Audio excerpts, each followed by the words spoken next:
putting all 31 teams up on the board. It's to give us perspective on where we're at. So, division leaders and wild cards. So before anybody says, why is Vegas below St. Louis, don't panic. Non-playoff. Been saying for a while, we're going to see some good teams miss the playoffs, and here's the proof.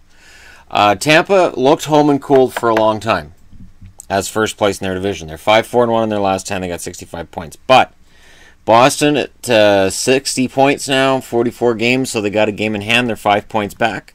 Boston's in the race for first place in that division. Toronto has fallen way out. The Toronto Maple Leafs have one benefit. Take a look over in the non-playoff section. Detroit is the first highest ranked team in that division. They got 43 points. Toronto has a 12-point cushion on the playoffs. Boston has a 17-point cushion on the playoffs. Conversely, here you've got the Capitals leading the Metro with 60 points in 46 games. The New Jersey Devils are next with 56 points in 44 games. Columbus is interesting with their 55 points in 47 games because they're no longer home and cold. They're no longer a team you look at and say, well, they're playoffs, and check them off. Pittsburgh's coming up. 53 points in 48 games right now. They still played more than everybody else, but with bye weeks, it started to even out a little bit. They've only got one game in hand to worry about with Columbus, and they're 2 points back at Columbus. So this is a position that Pittsburgh's glad to be in. They're on the right side of the ledger right now. If the playoffs started today, your number one seed would be Tampa. They would play Pittsburgh. The Rangers would play Washington. And then, of course, the Devils would play Columbus, and Boston would play Toronto. Sitting just outside the picture, Philly are 3 points back with 3 games in hand on the Penguins. And the Islanders, through their own fault, they're 3 points out of the playoffs right now, too. Interestingly, the Carolina Hurricanes are 5 points out of the playoffs. They need to jump 3 teams to get in. They can't afford to continue any kind of slide. The Carolina Hurricanes need to turn things around, and they need to turn things around now. Detroit is probably below that line. See, so at the 10-point line, anybody Detroit or below, in my eyes, needs to consider selling / rebuilding / retooling. 10 points back, and with those teams that they'd have to jump to get in the playoffs, it's probably already out of reach. So that'll be Detroit, Florida, Montreal, Ottawa, and Buffalo. 10 points back at this point. You can make up the difference, but the odds are really severely against a team coming back from 10 points down with, even with half a season left. And it's nearly half a season left. I still would say they're going to have to consider selling. I mean, and I would put Buffalo and Ottawa in the absolutelys, and Montreal, Florida, and Detroit on life support. Like for Detroit legitimately to get in the playoffs, they'd have to pass Carolina, Islanders, Philly, and Pittsburgh. Pittsburgh's just heating up. So that line to get into the playoffs is likely going to get further ahead. I think the Rangers are set to maybe start another run. See, the injury to Shattenkirk can go either way, right? Maybe Shattenkirk's been part of the problem, and with him out of the lineup, everybody can fire themselves up and rev up to get to the All-Star break. Out west, Nashville has quietly become the top team in the Central, one of the top 2 teams in the West. I'm not going to put them ahead of Vegas because they're not ahead of Vegas. 44 games, 60 points. Winnipeg's played more games and got less points. So legitimately, Nashville's passed them. St. Louis has played more games than everybody else. They got 59 points. They're tied with Winnipeg. Their cushion, though, over these teams is starting to disappear. Vegas now has a 9-point cushion at the top of their division. They have the largest separation between themselves and second place of any team in the league. Again, anybody predicted that? No, nobody predicted that. San Jose has taken over second place, although just because they've played one less game than the Flames. San Jose and Calgary are second, and LA seems to be willing to concede that spot to them. Dallas right now is the number one wild card, meaning Dallas would play Nashville in the first round. You'd have Colorado against Vegas in the first round. The odds of Colorado ending up in this position, if they keep playing the way they are 0. They have pulled themselves within 6 points of St. Louis and Winnipeg. Again, did anybody see this coming? Outside of the very few loyal Avalanche fans who thought that this was coming, and I thought they were crazy. And then outside the playoff spots in the West, you've got LA. Again, they only have themselves to blame for this. With 53 points in 45 games. They were home and cooled in second place. They're still only 1 point out of second place. All they had to do was win last night. They're second place in their division. Couldn't get it done. Minnesota has played 46 games. They got 53 points. They're tied with Colorado, but Colorado's got the tiebreaker on these guys because they've played fewer games.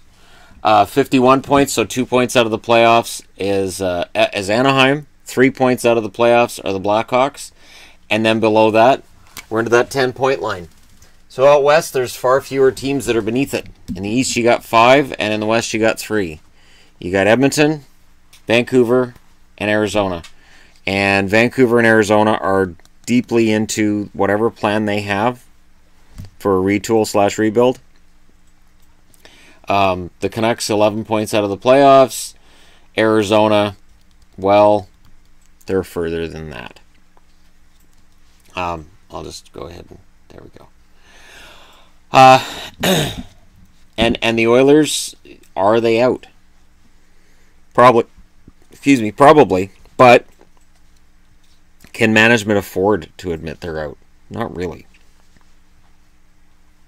They absolutely could end up winning the draft lottery. I'd be as upset as anybody else, but right now, 1, 2, 3, 4, 5, 6, they'd have the 8th best odds because, no, 7th best odds because they've played more games than Detroit. So right now their odds would be they're drafting 7th. They might move up to top 3, but the odds of that are very small.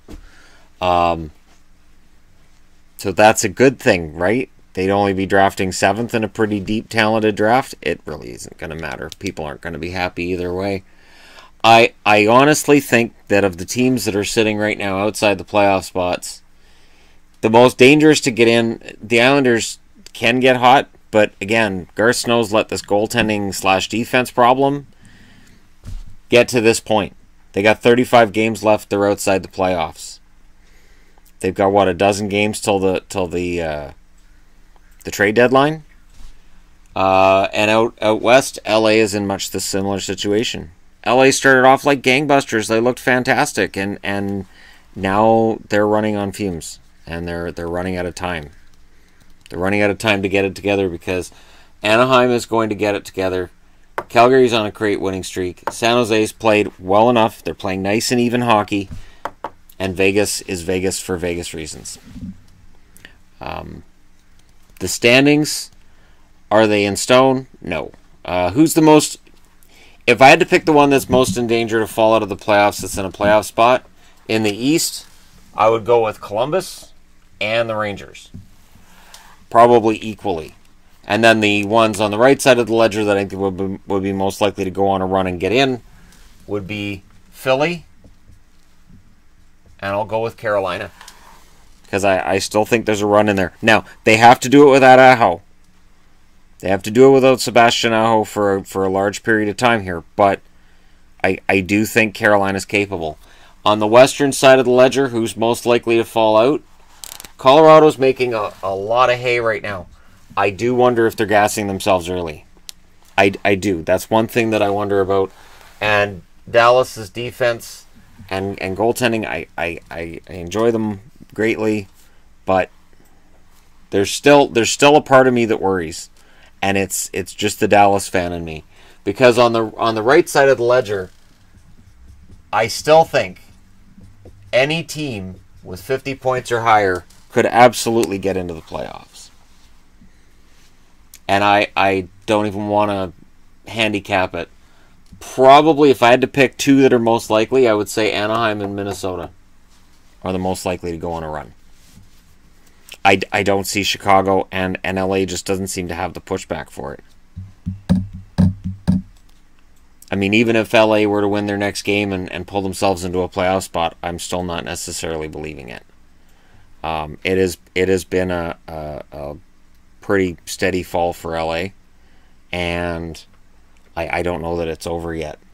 But I'd be interested to know what you guys think. You know, there's your standings. As I said, I put asterisks next to teams that I think could definitely fall out of the playoffs. But I'd be interested to know what you guys think. And I had to pick teams in both conferences. You know, honestly, I think Colorado can keep it up. Not at this pace, but I think Colorado will make the playoffs. But if I had to pick a team in the West to say, yeah, maybe they'll get themselves gassed and go on a bit of a mini losing streak, and because it's so bloody competitive in the West, that could be the thing that undoes their season, I would go with probably Colorado.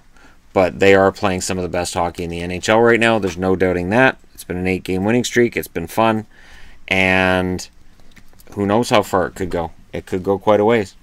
Let me know how far you guys think it's going to go. Which team you think is waiting to pounce, so to speak. Maybe they've been playing possum and they're ready to make a climb. And who you think's most likely to take a fall. Hit like and subscribe if you're browsing your way through. And thank you so much for watching. I'll talk to you again soon.